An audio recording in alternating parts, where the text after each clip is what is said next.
And we begin another one. That's right, live YouTube home show answers and questions on our, what do we do this? Ask Tom Live. There we go. We have all these little different titles. I got to get the right one because I have so many. King of the World, things like that. But anyway, I answer your home improvement questions for now 35 years now on the radio, on Sports Radio 610 in Houston, Texas. And we also do this now that the internet has been invented and we figured out how to use it. We actually do a little YouTube broadcast to you once a week just for fun for us and for you. Plus, it allows us to show your pictures, not personal pictures, but of the problems you're having in your house, and also, give you some tips on how to get it fixed, whatever it might be. It comes from our website at HomeShowRadio.com. But you can hear me every Saturday, even on our podcast, at HomeShowRadio on Saturdays from 9 to noon, Sundays from 8 to 11. And Saturdays, before I go on, we have a great gardening show that features a whole bunch of local pros here in the Houston area, as well as Sandy, who is the host there. And they do a great job entertaining you for 2 hours, answering your gardening questions. And then I come on at 9 o'clock on Saturday and continue on with the house as opposed to the garden. And then, of course, we have Charlie, who's over there, who keeps pushing all these wonderful buttons because he has many on his desk. Yes, you do. I do. I've got all the buttons. Yeah. Yes. And if anybody's been in a radio studio, if you've ever seen all the board operators, all his stuff, there's 4,000 buttons, but they only use 3. They just have to remember which 3 they use. So you can always look at the one that has a color sticker on there: red, white, blue. Yeah, just look for the one that looks most worn. That's probably the mic where your fingernails right there. Going. Yeah. That's exactly right. It's true. Yeah. Yeah, well, actually, when I started on radio, we used to have the twirly dials and the meters that did this, and then you got into this. We used to I worked at a radio station one time that didn't have buttons at all. It had these touch sensors that would sense when you touched it. It would turn things on and off, and that's a great idea unless the radio station happens to be in New England where it gets dry in the wintertime, and you build up static electricity when you walk across the carpet. I know that one. It never ended well with that board. So anyway, I think that's how I learned how to cuss as a kid. Dude, it came out. The thing is, when you would touch the button, what would happen is the static electricity would cause everything to come on, all the sources at full volume all at once. And so you're like, well, that's not good either. But the shock of it, I remember those shocks. My sister used to rub her feet on the carpet and shock me on purpose. She was bigger than me. Yeah, that's the way I grew up in New Hampshire. I was born. I forgot where I was born. Exeter, New Hampshire. Yes. Yeah. Just ask your mother. She remembers. I remember. That's true. All right. So what we're going to do is we're going to ask questions. And these come from, they come here from our website, HomeShowRadio.com. When you click on that blue Ask Tom button and you fill out this form and you send us stuff when we answer the questions right here on the website. And our first question this morning comes from League City. That's where we find Kevin. And he says, do hurricane and impact resistant windows along the Gulf Coast still require boarding up, either for warranty or windstorm requirements? What say you, Tom? Well, the answer is no. The reason they do hurricane glass windows now is because people didn't want to board up. You couldn't do it because most of the homes on the Galveston area and off the Texas coast, they're not necessarily full-time residences, but some of them are. But you're not there, and to drive all the way to the island to board up your windows and then drive all the way back off. And if anybody's ever experienced a hurricane in the Gulf Coast, like I know I have and Charlie has too, one thing you don't want to do is get on the highway, on the roads when everybody's evacuating. It can be quite the experience. So they're trying to keep that down. But the fact of the matter is today, all the windows have to be hurricane glass. Now, the hurricane glass will break and it'll shatter, but it won't bust through. That's the beauty of it. Unless it's so horrible, the house probably wouldn't stand anyway. So the least of their worries is if you had a board on your window. But in the old days, you had to board up. And before that, when the boards were required, it's before the windstorm changed all their rules and are up to today's standards today. So if you have anything that hasn't been grandfathered in, you should be fine. But I will leave a little caveat at the end. If you're never sure, always call them and ask. Don't call them 2 hours before the hurricane's about to hit the coast. But if you ever want to find out any specifics, I'm sure you can go online and you can find out those things. But as far as I know, at this point, and what I've known and built down there, you don't have to board up a hurricane glass window. And it's even better than the shutters, because the shutters you still have to drive down and you have to lower, usually by hand because the electricity's cut off. And so it becomes a real mess. So the hurricane glass helps a lot, all the way up to I-10. But for those of you that ever are going to replace your windows, you don't have to. But it's not a bad idea because you have no worries, at least like on the second floor and stuff of your home. If you ever do a window replacement, go to Gulf Coast Windows. They can match the frames. They can set some with hurricane glass for areas you can't get to. It's a great peace of mind when you have a house. You say as far up as I-10? When you get into really like storm surge and high winds and the real damage, it's going to be I-10 and lower. Does it hit right up to the wall of I-10? No, but it's something in the back of your mind. Plus, you have all the high winds that will blow tree limbs. And don't forget about the half-built fences and the ones that are falling apart. So boarding up sometimes in some areas where those winds are going to be really bad that aren't associated with the small twisters, but the actual winds off the coast. I-10's a good point to give you a record of where you should even evacuate in some. You really don't have to evacuate all the way to 10, but that seems to be the point that most of our really important federal judges or local judges tell us to do, to hunker down and do things. Well, I know you like in the that good one, old right? days. Anyway, yeah, we went down that road. Let's not pick that zip. All right. Ain't going there. Not yet. Not till November. But anyway, though, they had a the hurricane season doesn't start till June, right? June 1st. So, right. So I admire Kevin for getting ahead of the game in asking about these now. Yeah. And by the way, we're doing this live right now. You're watching this while we're doing it. If the little live thing is on. If you're watching it later, then it's the paradox of the internet. Seriously, if you want, you can go ahead and put questions in the comment section, and Tom can help you out if you got a home improvement project you're working on. That's why we do this thing every Thursday. So, next question comes from Jason, we find in Magnolia. He said, I had a new metal building built for a small workshop, Tom, and it's about 20 by 35 with the peak being about 17 feet tall. What's a cost-effective way to insulate a building like this?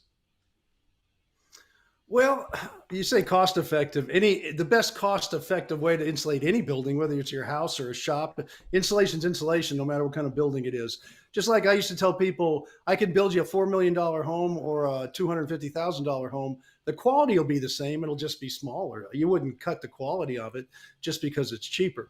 But as far as that goes, if you're not going to air condition it, don't insulate it unless you have a sweating issue. Then you can call the people at Mueller Steel Buildings and get the thin vinyl backed insulation that goes against the inside of the metal. So when the metal gets cold and the air is hot and humid, it doesn't sweat.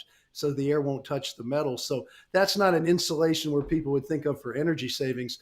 A lot of people are under the impression that you have a building and if you insulate it, it'll stay cooler. It's not going to stay cooler if you don't air condition it. It's actually going to get hot and stay hotter because the heat can't escape when the heater goes down, which is the sun. And then you can have a hot building for many, many more hours, which will be unbearable. So don't insulate it at all if you're just going to ventilate it and get in there when you get in there. So the least amount of insulation is what I would tell you. And that's up against the metal, and Mueller Steel Buildings can help you with that. And as far as if you're going to air condition it, fiberglass-free, formaldehyde-free fiberglass is the insulation that you want to use because it's cost-effective, like you say, and it pays back quickly, and you can get the R value you need in the walls and in the ceiling. I like what you say about insulation. It should be free. Yes, but I don't mean free financed with no down payment. No. Call now. Free with no interest and no payments. You get your money back in 5 years, and in 10 years, you got 5 years of money that you really don't see back, but you didn't spend it. But you didn't spend it. That's exactly right. And it's kind of what they don't understand in Washington. Well, and as energy prices are going up, under the current management, that payback is going to come even sooner. That's true. People don't realize that, but you get this. It's called a bell curve. A lot of people are used to, or you get to the top of a bell curve and then you get the diminishing returns. You always want to make sure it's peaking out and your payback is quick. In engineering, we use that for structure and design and stuff like that. But as far as your insulation, you're absolutely right, Charlie, because the insulation prices have not gone up that much because it's all fiberglass. As far as I know, is made in the United States. Not a lot of shipping costs. It's lightweight. You can ship it all over. and there's plenty of it, and it will pay itself back. But the energy prices are going up, which means the savings will be greater as far as percentages on your electric bill. I thought I was talking to Sandy about this just today. There was a time earlier this year we were hot and heavy in the hunt to buy an RV, a diesel Yes, RV. you were. I'm so glad I didn't buy that diesel RV right now. Well, you say that, but $5 a gallon? Yes, it is right now. Mm-hmm. But eventually, and I've got a diesel mechanic school we're putting together now. One of our classes is alternative fuels, and vegetable oils run diesel engines just fine. So you're going to see a lot of, you can call it trickery, or you're going to see a lot of science go into the fact that diesels can run not necessarily on what they're pumping in their tanks right now. So we should be watching now for diesel rigs to be parked behind Popeyes, getting the. But remember, you can't use the chicken oil. You can only use the French fry oil, and that is a true statement. And it has been done. And in New York State, they found out people were doing that. And so they bought up all the oil now, so they sell it as a fuel because they were mad that everybody was getting this free fuel. So this is nothing new, but it's going to be developed from vegetable oil more and more, so you don't have to drill. So the prices will start to come down. And it's amazing. Diesel will run off it. Well, until they can get 18-wheelers run on electric, we're going to be, And they don't have a motor. Somebody said that to me the other day. There's no electric motors that would be so lightweight that you could put in a truck to haul that. It's just not going to happen. I'll go one and step. Gasoline is not the answer. Diesel is. Right. In fact, we got JR is watching us. He's up in Everett, Washington. He says diesel is $6 a gallon up there. Ouch. $6. Oh, God bless you, Well, I buddy. wonder how much a gallon of corn oil is, because that's what they're going to be using soon. And it smells like French fries when you burn it. If that makes any difference. Oh, the punchlines just keep lining up here. All right, got a question for you. We just got in from Carla. She writes into us here, Tom. We have a front porch we enclose, and the floor is treated deck wood. Do we need a moisture barrier or something else between that and the plywood flooring we want to put down on it? This is a front porch that they've enclosed. I wouldn't put any moisture barrier down. No, I'm not sure why you're putting the plywood on top of the pressure treated, but unless it's a pressure treat, if you're saying it's pressure treated structure and the plywood's going to be your subfloor, and you can even use, if it's a porch and it's getting rained on, you can use pressure treated plywood for that matter, or tongue and groove, and they have it for you. You can get it. But no plastic at all. If it's a plywood that's going on the joists, I would use some construction adhesive on the top of the joists. So when you put your plywood down and then you put your nails or screws in, it'll hold it tight. And when the construction adhesive sets up, it'll keep it from loosening up. That keeps all the squeaking and movement from coming up and haunting you. And if you're putting plywood on plywood, then what you would end up doing is putting some kind of tar paper or something in between. So if it does move, and it won't squeak a lot. So if it's a wood pressure treated deck, I would use a tar paper down, and then I would put the plywood on top of it to avoid any of the noise from the squeaking, because it'll make some really loud squeaks when wood rubs together. But plastic, no. All right. Got a question for you now. And if you want to get questions on us, we'd love to get you. Just go do what Carla and JR did. Just put it down in the comment section. Be happy to help you out with our questions. Yeah. We'll be here for another 15 minutes or so answering questions. That's what we do every week here on the YouTube. Steven's in Piney Point, which is the hoity-toity part of Houston, if you're not from here. He says, when calling in on the radio, Tom, you told me concrete raising would be more costly than building a deck on top of a slab. This is for a covered patio. Would building a French drain be a better alternative, or in conjunction with the concrete raising? I don't think I ever said it was going to be more costly, because I don't set costs. So right. I'm gonna push back on around, Steven a little, so to here. speak. Yeah, maybe it was I'd have to hear the whole conversation. Sure. So I get to the fact that I get to clarify if that was said. I'm going to do it now. I don't know if it'll be more costly or not. When you call Concrete Raising Corporation, they have two different methods they use to raise different types of concrete. When I say raise, that means the other side lowers. It's like a teeter-totter. They put it back to where it was. And the only way to know the cost, and I would say this to anybody, is to call them and get a cost. I don't think that's true. I think it'll be very comparable. I don't know with the prices of lumber today. Then if you check tomorrow and then the next day, we don't know how the prices are running right now. So I have a feeling that depending on the size of it and what you're trying to do, that it's going to probably be the best bet if you're just trying to put it back where it was. Because it sounds like, and I'm not sure because I can't ask you, that you have some water sitting on a corner of it somewhere. And as far as putting a drain there, no. The answer to a drain would be absolutely not. It would be, I don't know if you want to put a deck on top, or if you wanted to pour a whole concrete pad on top of it and level it out, which is easy to do too, or have concrete raising come out and give you an actual price. So that's what I would actually ask you to do. And I always refer this to my customers on the air, when my clients or my listeners, is always compare prices by getting prices. I can't give you a price unless it's something I just bought off the shelf yesterday for $12.99. I don't know what the going rate's going to be because every job is a little different. Whether it's accessibility or anything like that, it's always a little different. Yeah, Tom says you can get that done for $12.99. Let me write that down here. No, I did not. Well, maybe $1,299, or maybe $12,900. Yeah, I don't know. I don't think it'll be that much. You know, when my kids used to come to me and ask me for money, I said, "Dad, can I get $10?" I said, $5? Where do you expect me to come up with $2? Nice. All right. And then you gave him 20. Yeah. Yeah. You know that. Yeah, I did. I know. I did. Yeah. I'm a pushover and they know it. But when it comes to that patio thing, like you're talking about, getting that concrete raising to put that on, then you put a nice texture or finish on top of that, and that can look really nice. Oh, I think it'd be the way to go. Yeah. I did my mother's, she had the pea gravel, and we only lifted it maybe less than 3/4 of an inch, but it made all the difference in the world.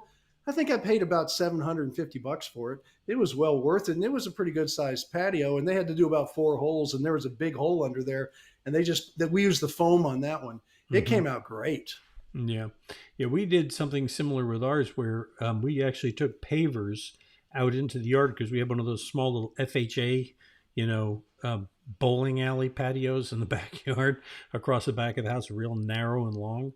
And we took pavers and took them out and then put what do you call that sand that gets hard, not concrete, but it's the stabilized sand that we put out there. And then we had them put the pavers on top of the concrete and go right out into the yard and extended the patio in one piece. It looked like $1 million. So that might be another thing for him to consider. There's a lot of things. As far as specifics, I didn't realize. So you combine concrete and just on the ground and made it go all the way across.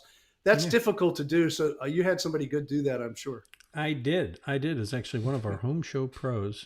Who did that? Actually, one of our garden pros, Nelson's, did it for us, and they did. Okay, a great job that's a tricky one when you're doing a hard surface that doesn't move, and then the ground's a little more more giving. I was not in. Just for the record, I was not in favor of this project, but I was proven wrong, and it's really nice. Okay. It's really changed the nature of our backyard. So. Okay. Sandy, not my Sandy, wrote in. She says that we have boards covering about 150 to 200 square feet of the attic floor over insulation. This lets us use the area for storage. Should insulation be blown on top of this decking? The insulation company says yes. The roofing company says no, due to moisture concerns on the decking. We know that it probably would be best to remove the decking, but how would different amounts of insulation in the attic areas affect the cooling and heating of the house?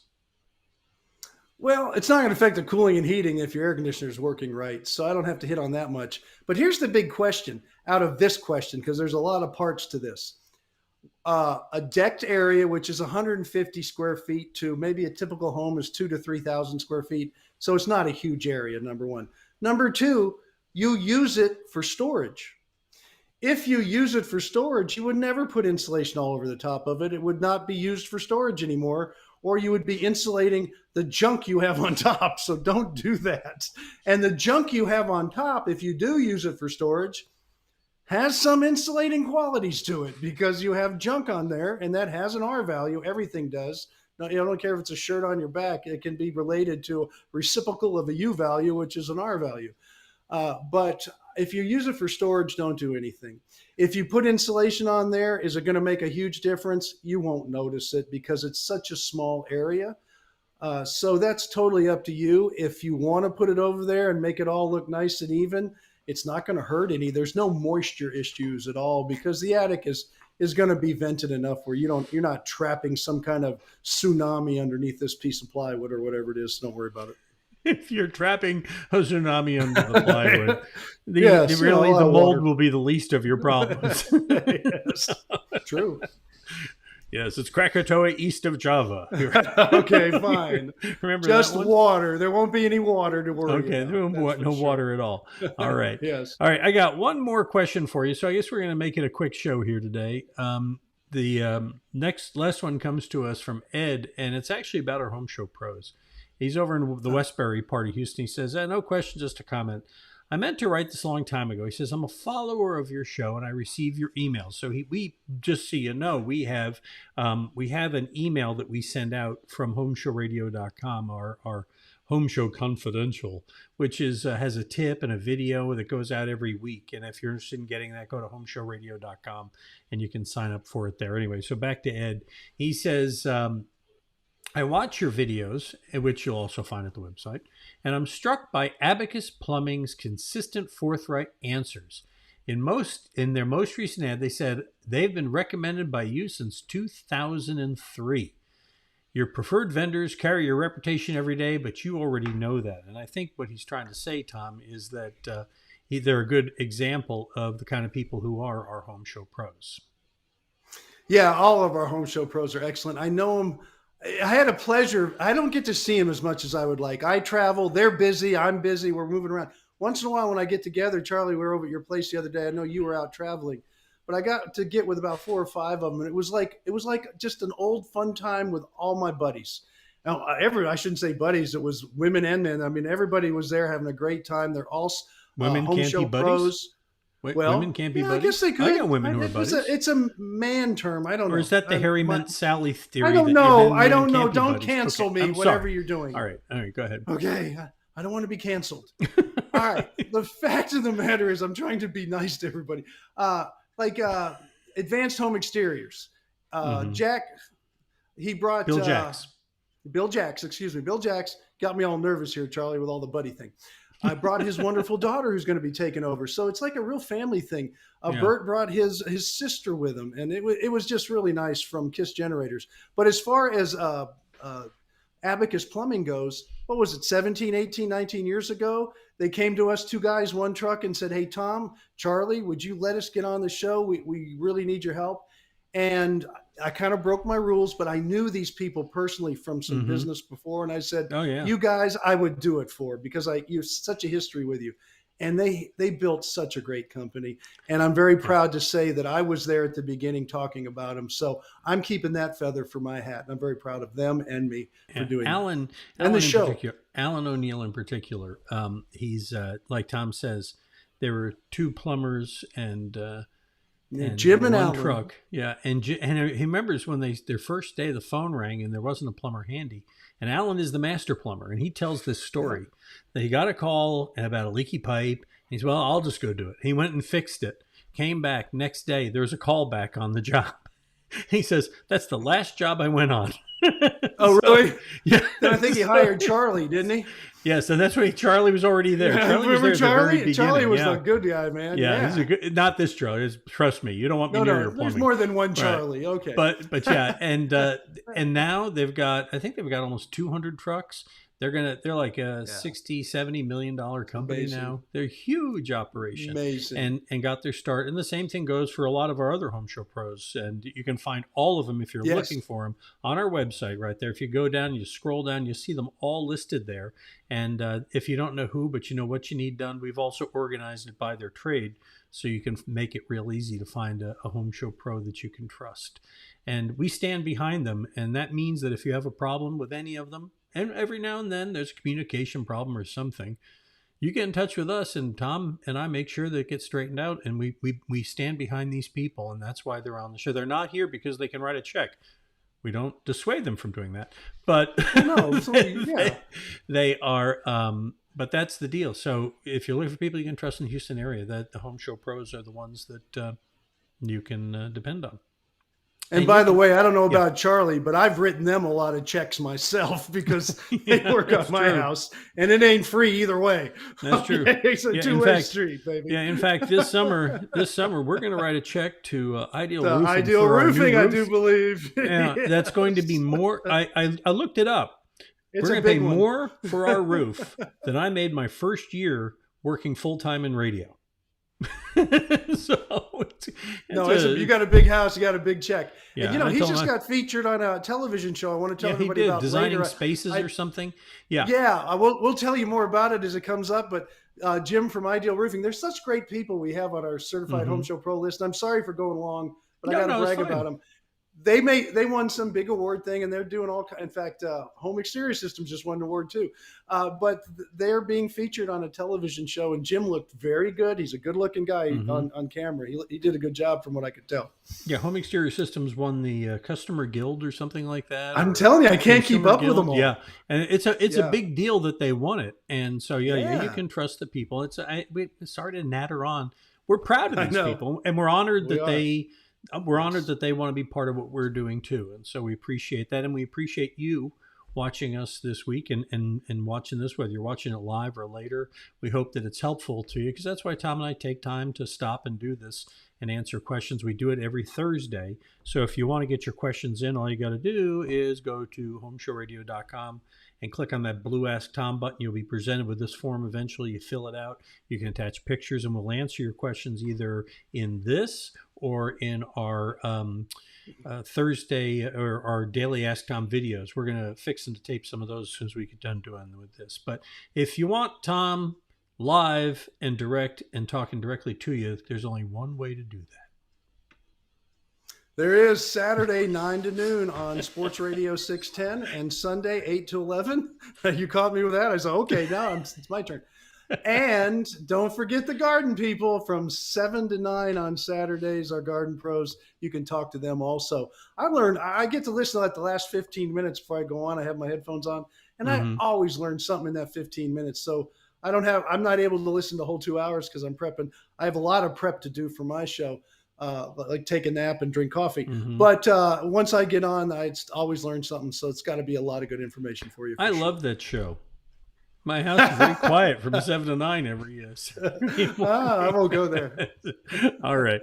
Yeah, my wife Sandy is the one who hosts it, by the way. Sandy is Charlie's wife, and she does a great job. She's really getting very comfortable in front of the microphone. It's not an easy thing to do. People think, radio's easy. It's not as easy as you think. It's not. She came home. She said, "You just make it look it." Well, I've been doing it since I was 15.